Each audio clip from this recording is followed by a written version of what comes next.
क्या आप जानते हैं नेपाल के पहले अरबपति व्यापारी का ताल्लुक भारत से है? जी हाँ, चौधरी ग्रुप ऑफ कंपनीज के मालिक विनोद कुमार चौधरी के दादा राजस्थान के शेखावाटी से नेपाल गए थे, फिर वहाँ व्यापार करते करते बस गए। इस साल भी फोर्ब्स के लिस्ट में शामिल इकलौते नेपाली अरबपति विनोद चौधरी अमीर लोगों के सूची में है। वह पहली बार 2013 में इस सूची में 1342वें स्थान पर आए थे। अब विनोद लगभग 1.8 अरब डॉलर की कुल संपत्ति के साथ 1724वें स्थान पर है। नेपाली अरबपति विनोद चौधरी इंस्टेंट नूडल्स बेचकर बेशुमार दौलतमंद बने। वह चौधरी ग्रुप ऑफ कंपनीज के प्रमुख है। इसे वाई ब्रांड के नूडल्स बेचने के लिए जाना जाता है। विनोद चौधरी 2026 तक अपने समूह को भारतीय खाद्य इकाई को लिस्ट करने की योजना बना रहे हैं। नेपाल के नूडल्स किंग्स के तौर पे पहचान रखने वाले चौधरी की कहानी बेहद दिलचस्प है। मेरे प्यारे दोस्तों, आज की सक्सेस स्टोरी विनोद चौधरी की कहानी के साथ जानिए कि कैसे वो नेपाल की तरक्की में ज़रूरी नाम बन गए हैं। राजस्थान के झुंझुनू से ताल्लुक़ रखने वाले चौधरी के दादा भूरामल दास कारोबार के सिलसिले में नेपाल गए थे। असल में यह 20वीं सदी की शुरुआती समय था और तब नेपाल के राजा ने आर्थिक विकास के मद्देनज़र राजस्थान में कुछ मारवाड़ी व्यापारियों को नेपाल में धंधे के लिए आमंत्रित किया था। भूरामल दास ऐसे ही एक कारोबारी के सहायक के तौर पर नेपाल पहुँचे थे। शुरुआत में कपड़े के कारोबार से जुड़े भूरामल ने अपने बेटे लुंगकरण के साथ नेपाल में खुद को धंधा शुरू किया और दरवाजे दरवाजे जाकर कपड़े बेचे। जल्द ही उनकी पहुंच काठमांडू के पॉश इलाके में हो गई। लुंगकरण ने जब काठमांडू में अरुण इम्पोरियल की शुरुआत की, लेकिन बाद में विनोद चौधरी के पिता लुंगकरण दास ने कपड़े की दुकान को अरुण इम्पोरियल नाम से डिपार्टमेंटल स्टोर में बदल दिया। इससे नेपाल में शॉपिंग के लेकर पहली बार विदेशी आकर्षण पैदा हुआ। नेपाल में कामयाब बिजनेस घराने के हो जाने के बाद भी चौधरी के पिता बेहद शालीन और सामान्य ढंग की जीवन शैली रखते थे और कमाई को व्यापार बढ़ाने में लगाते थे।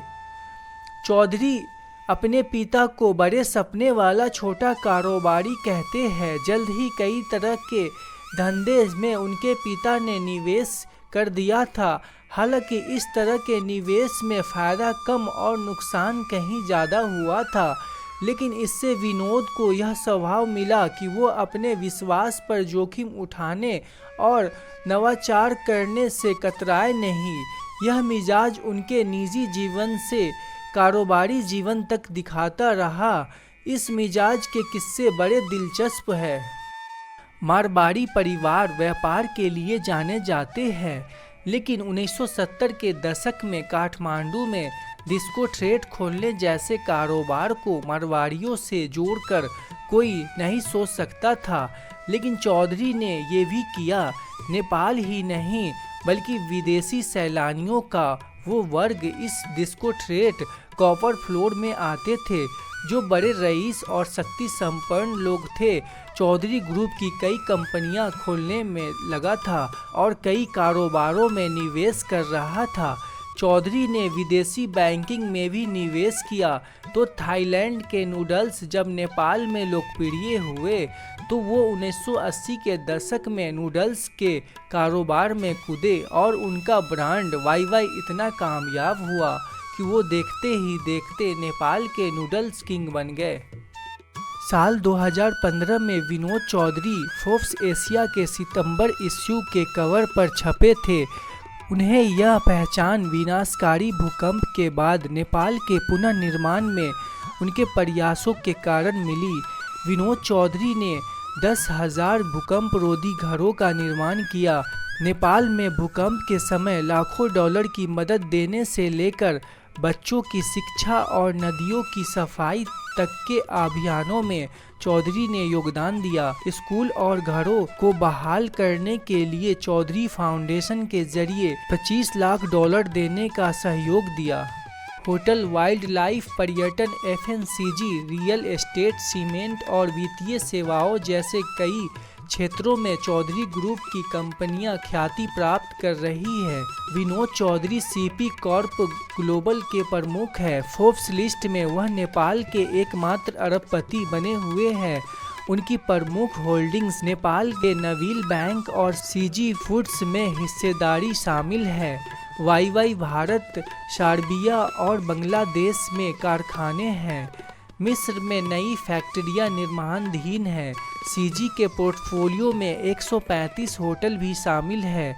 इसमें ताज होटल चेन के साथ साझेदारी में लग्जरिया संपत्तियां शामिल है। आर्थिक प्रगति के रास्ते पर बढ़ते नेपाल और शिक्षित नेपाल का सपना देखने वाले चौधरी को श्री श्री यूनिवर्सिटी डॉक्टरेट की मानद उपाधि साल 2015 में दी थी।